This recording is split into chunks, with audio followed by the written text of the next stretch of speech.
안녕하세요. 저는 아이들을 가르치는 선생님인 30대 남자입니다. 저희 어머니는 아구찜을 파시는 장사를 하세요. 어머니는 평생 동안 이 일을 하셨습니다. 원래 저희 집은 엄청나게 가난했다고 해요. 그런데 저를 시작으로 여동생과 남동생을 각각 한 명씩 낳으셨습니다. 그러던 어느 날 제가 아주 어린 나이였을 때 아버지가 공사 현장에서 일을 하시다가 불의의 사고로 인해 일찍 돌아가시게 되었습니다.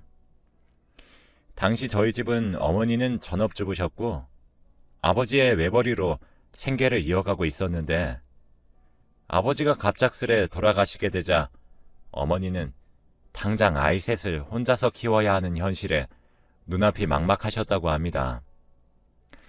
그래서 받게 된 아버지의 사망보험금과 사고 보상금을 합쳐서 음식점을 하나 차린 것이 지금 아구찜 가게예요.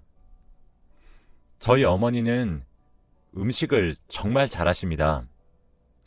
동네에서 소문이 자자할 정도로 손맛이 아주 좋고 요리 솜씨가 아주 일품이죠.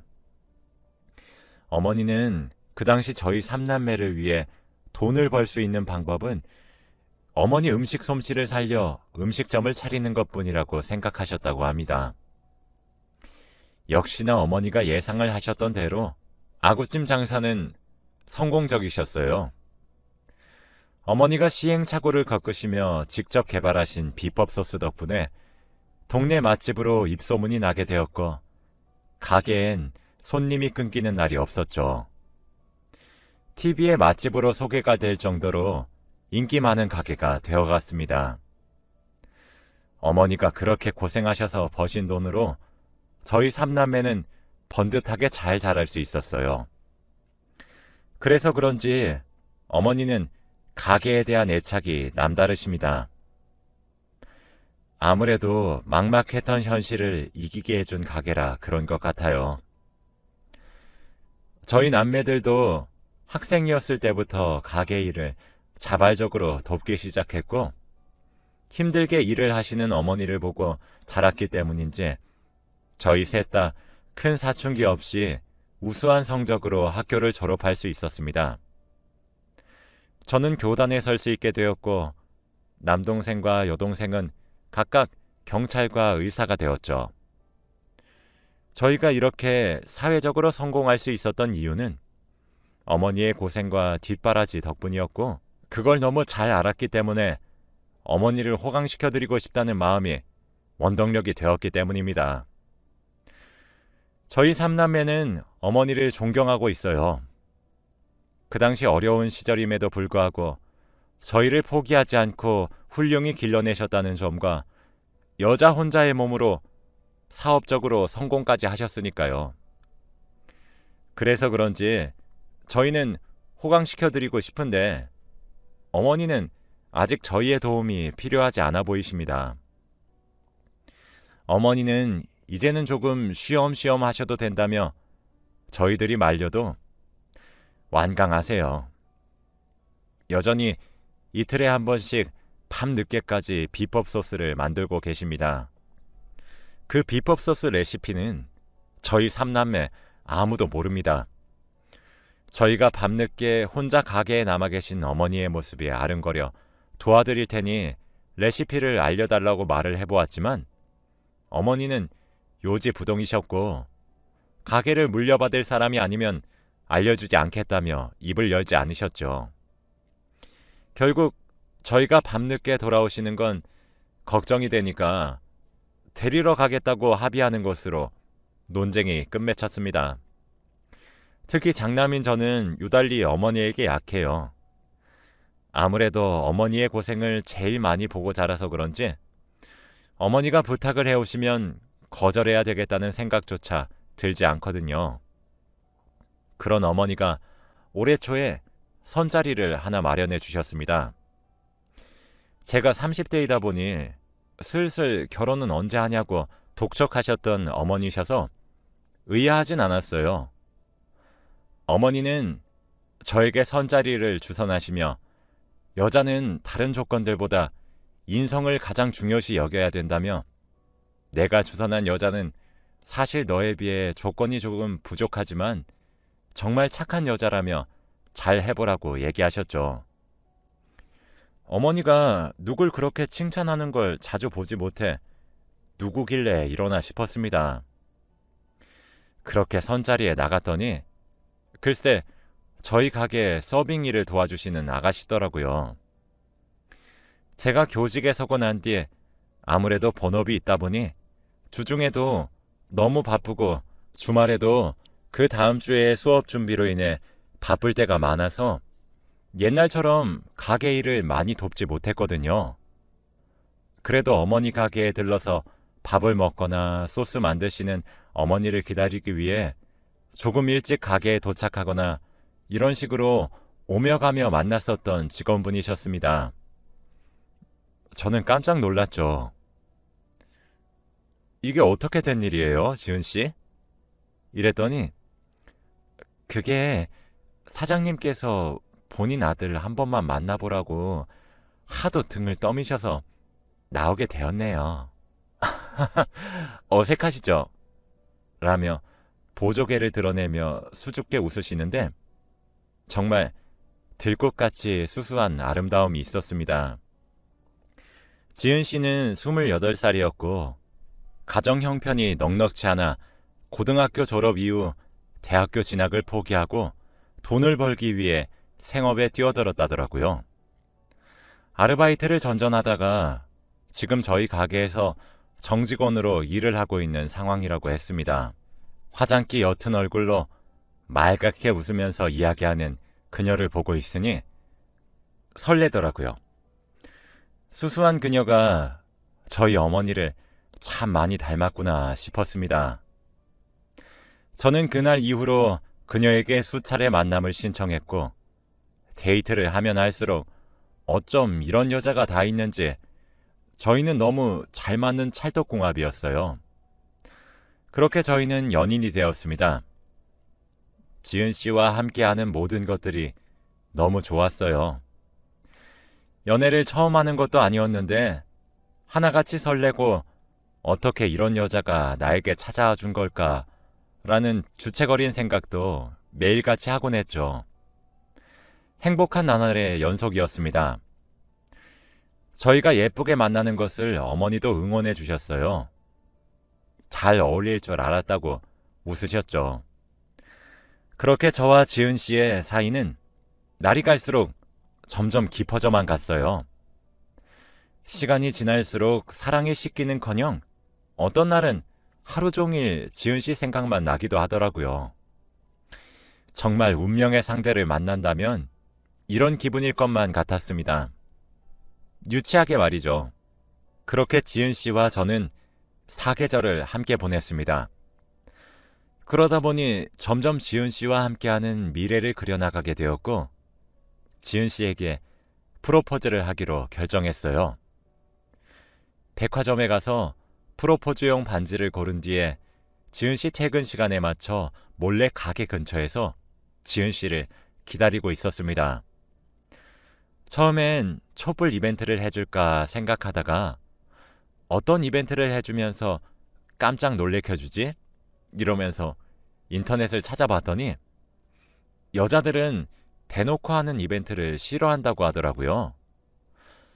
그래서 저는 프로포즈 계획을 둘이서 자주 걷던 조용한 산책로를 걷다가 주머니에서 무심하게 반지를 꺼내서 감동을 주면서 결혼해달라고 얘기하기로 정했어요. 엄청나게 로맨틱하게 말이죠. 어떤 말을 꺼낼까 고민을 거듭하면서도 지은 씨는 내 프로포즈를 받고 기뻐서 울까? 아님 기다렸다는 듯이 받아줄까? 따위에 5만 가지 상상을 하면서 지은 씨를 기다렸습니다. 마침 지은 씨가 퇴근했는지 나오더라고요.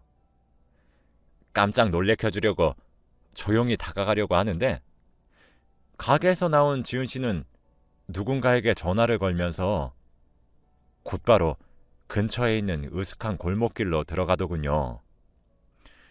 이때까지만 해도 저는 아무런 의심 없이 지은 씨 뒤를 쫓아갔습니다. 제게 일어날 비극을 상상조차 못한 채로 말이죠. 지은 씨 근처에서 인기척을 내려고 가까이 다가가려고 하는데 고요한 골목길에서 지은 씨의 말소리가 들려오더군요. 나 진짜 이 짓거리 하는 거 이제 지쳐 진짜. 아니, 내가 그 놓친 내 아들내미랑 사귀어도 비법을 안 가르쳐 주는 게 말이냐? 아니 진짜 내가 어디까지 해줘야 비법을 알려주냐? 아니 진짜 이러다 시까지 올려야 될 것 같아서 짜증나 미칠 것 같다니까? 라는 말들이 귓가에 들려왔어요. 저는 본능적으로 꺾여있는 담벼락 앞에 쪼그려 앉았고 가만히 대화를 엿듣기 시작했습니다. 주차되어 있는 자동차 틈새로 지은 씨를 보니 정말 믿기지가 않았어요. 삐딱하게 담벼락에 기대어 서서 담배까지 하나 입에 물고 바닥에 가래침을 뱉으면서 말하는 지은 씨의 모습은 두 눈으로 보고 있으면서도 처음 보는 낯선 모습이었고 지은 씨 입에서 나오는 대화 내용들조차 정말 믿기지가 않았습니다. 저는 아무런 말도 못하고 그저 입이 떡 벌어진 채로 자리를 지켰어요. 지은 씨가 통화하고 있는 상대방이 누군지는 모르겠지만 상대방에게 저희 엄마와 제 욕을 하고 있더군요. 저는 지은 씨를 1년간 만나왔으면서도 저렇게 거칠게 언행을 하는 걸 처음 봤습니다. 정말 패닉이었어요. 진짜 아무런 생각도 나지 않았고 이 자리를 피해야겠다는 생각만 들어 골목길을 빠져나가려던 순간 야! 테이블 잡아놔. 아 진짜 팔자에도 없는 요조숙녀놀이 하려니까 진짜 숨이 턱턱 막혀서 토할 것 같아. 오늘 좀 나이트 가서 놀아야겠다. 라고 말하는 지은 씨의 목소리가 들렸습니다. 저는 애써 마음을 다잡으며 골목길을 신속히 빠져나왔고 집으로 돌아갔어요. 그러면서 지은 씨에게 카톡을 보냈습니다. 퇴근했냐고 말이죠. 빠르게 답장이 돌아오더라고요. 네, 자기 퇴근했어요. 그런데 오늘 자꾸 오한이 들고 몸이 으슬으슬 춥더니 결국 지금 미열이 나네요. 몸살 기운이 조금 있는 것 같아서 집에 가자마자 몸살 감기 약 먹고 바로 자려고 해요. 라고 말했습니다. 불과 10분 전 골목길에선 나이트 간다는 말을 들은 게 잘못 들은 건가 착각이 들 정도로 말이죠. 휴대폰에 와 있는 아프다는 메시지와 제가 왼손에 들고 있던 프로포즈용 반지 그리고 머릿속에서 울리는 골목길에서의 지은 씨 목소리가 합쳐져서 머리가 어지럽더군요. 근처 벤치에 앉아서 찬바람을 쐬며 진정하려고 노력했습니다. 머리가 차가워지고 생각이 정리되면 될수록 배신감에 손이 덜덜 떨리더군요. 지금 당장이라도 그녀의 어깨를 붙잡고 흔들며 진실을 토해내라 매섭게 다그치고 싶었지만 제가 들은 이야기는 빙산의 일각일 것 같더라고요. 일단 지금 치를 떠는 감정을 가진 채로 그녀의 얼굴을 도저히 바라볼 수 없을 것만 같아 잠시 거리를 둬야겠다는 생각이 들었습니다. 그렇게 그녀가 나이트를 간 날을 기점으로 약 2주간 연락이 뜸했죠. 그녀가 만나자는 연락에도 이리저리 핑계를 대며 피하기 바빴습니다. 그런데 언제까지 만남을 피할 수가 없더라고요. 하긴 그녀도 자기가 아프다고 한마디만 하면 불면 날아갈까 쥐면 부서질까 전전긍긍하며 굴었던 평소의 제가 아니었으니 불안했겠죠. 하루는 그녀가 제가 혼자 살고 있는 자취방으로 찾아왔습니다. 초인종을 띵동 누르는 소리에 나가보니 조신하고 상냥하게 웃으며 요즘 바빠서 밥도 잘 챙겨 먹지 못할 제가 걱정이 되어서 장을 봐왔다고 하더군요. 말갛게 웃고 있는 얼굴을 보니 표정 관리가 참 안 되었어요. 사람이 어찌 저렇게 뻔뻔하게 가식적으로 속이면서 살 수 있는 건지 울컥하더라고요. 그걸 그녀는 제가 감동을 받아서 울컥한 것으로 착각했습니다. 잘 됐다 싶었죠. 저는 양손이 너무 무겁다는 그녀의 장바구니들을 건네받으며 역시 지은 씨뿐이라며 너무 감동적이라며 오늘 안 그래도 너무 지쳐서 지은 씨 얼굴이 너무 보고 싶었는데 내 마음을 어떻게 알고 이렇게 찾아온 것이냐며 마음에도 없는 소리를 내뱉기 시작했죠. 참 죽을 맛이었습니다. 그녀는 안 그래도 자기가 그럴 것 같았어요. 저뿐이죠? 라고 애교스럽게 말을 한 후 제품에 폭 하고 안겼죠. 저는 마음을 다잡으며 아무렇지 않게 보이려고 노력했어요. 그녀는 자기 요즘 일이 많아요? 이렇게 일이 많은 건 처음 보는 것 같아요. 아니면 무슨 일 있는 건 아니죠? 라며 걱정스레 제 얼굴을 쳐다보더군요. 저는 아니에요. 아무래도 시험 기간이기도 하고 이번에 교육 과정이 조금 바뀌면서 신경을 써야 할 부분이 너무 많아서 그래요. 제가 바빠서 많이 서운했죠. 서운하게 해서 미안해요. 라며 마음에도 없는 소리를 내뱉었습니다. 그녀는 에이, 이렇게 힘들어서 우울한 날엔 소주죠. 내일 우리 둘 다 일 쉬니까 같이 한잔해요. 라며 해맑게 웃으며 말하는데 헷갈렸습니다. 아니, 진실을 외면하고 싶었던 것 같기도 해요. 저는 술이 저보다 약한 그녀를 먼저 재우고 그녀의 휴대폰을 열어보기로 했습니다. 한 잔, 두 잔 술이 들어갔고 점점 붉어지는 그녀의 볼을 물끄러미 바라봤죠. 조금 지나니 그녀는 골아 떨어졌어요. 저는 그녀의 휴대폰을 꺼냈고 그녀의 손가락을 이용해 잠금을 풀었죠. 곧바로 통화 기록을 확인했습니다. 귀여운 곰돌이 이모티콘으로 저장된 전화번호는 제 자취방에 도착하기 직전까지도 전화를 했더군요. 번호를 제 폰에 옮긴 뒤 카카오톡을 켰고 해당 번호와 주고받은 대화를 보았습니다. 그녀는 제가 생각했던 그리고 상상했던 것보다 더 최악이었어요. 그녀는 저희 어머니가 만든 소스 레시피를 알아내는 것이 목적이었고 더 나아가서 가게까지 이어받겠다는 아주 원대한 포부를 가지고 있었거든요.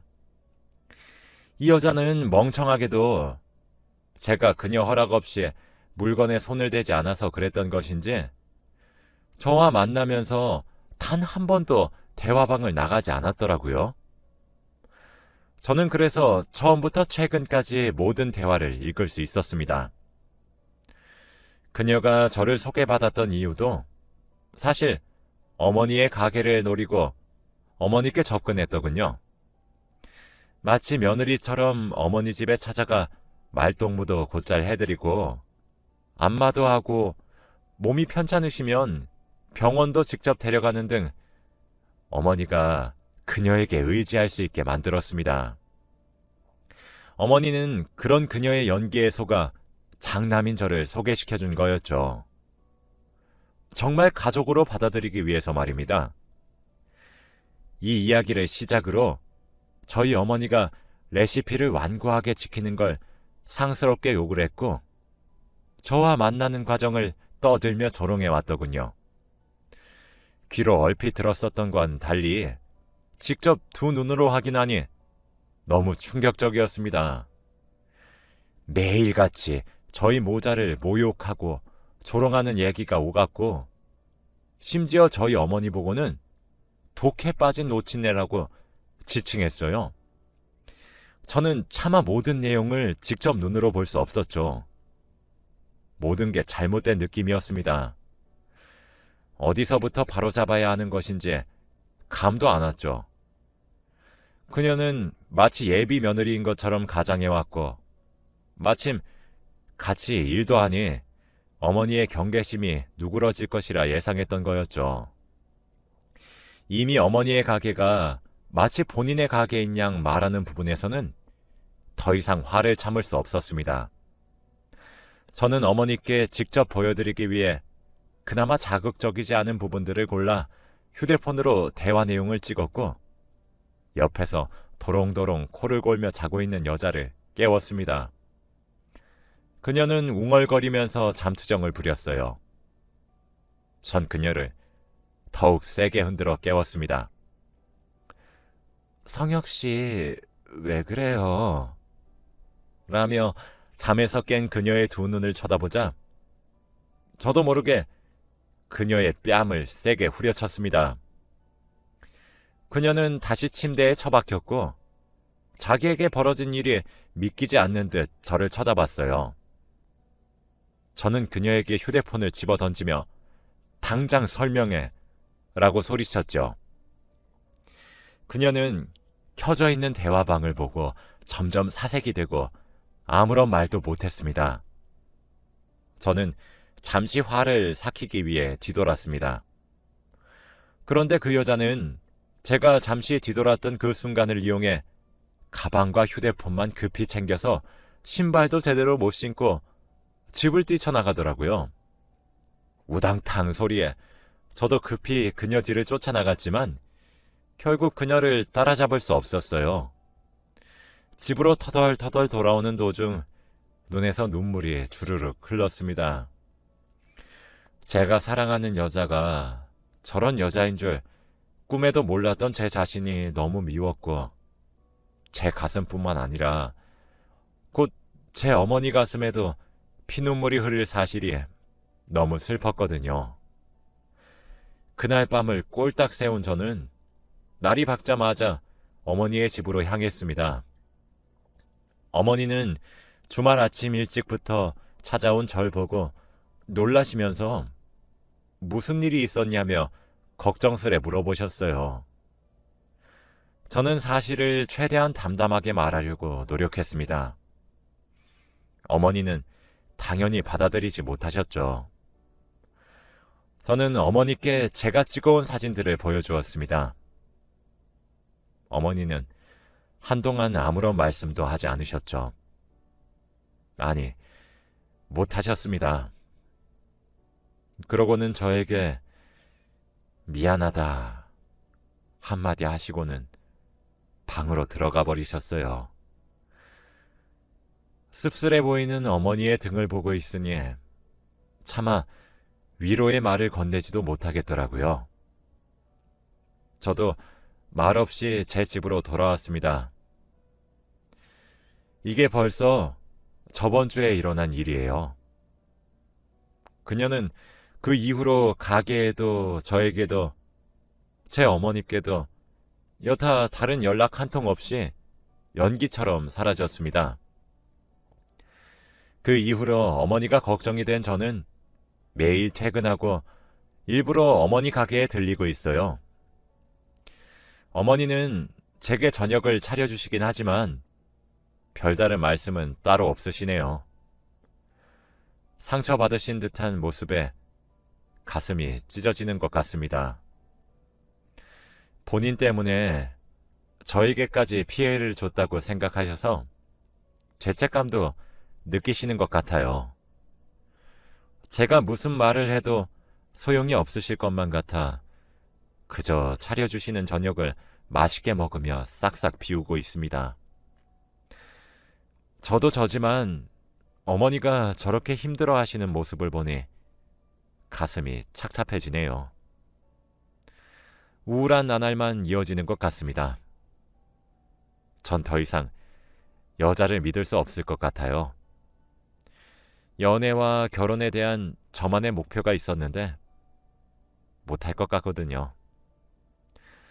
시간이 약이라는 말이 있듯이 저도 언젠간 괜찮아질 것이라고 막연히 믿고 있습니다.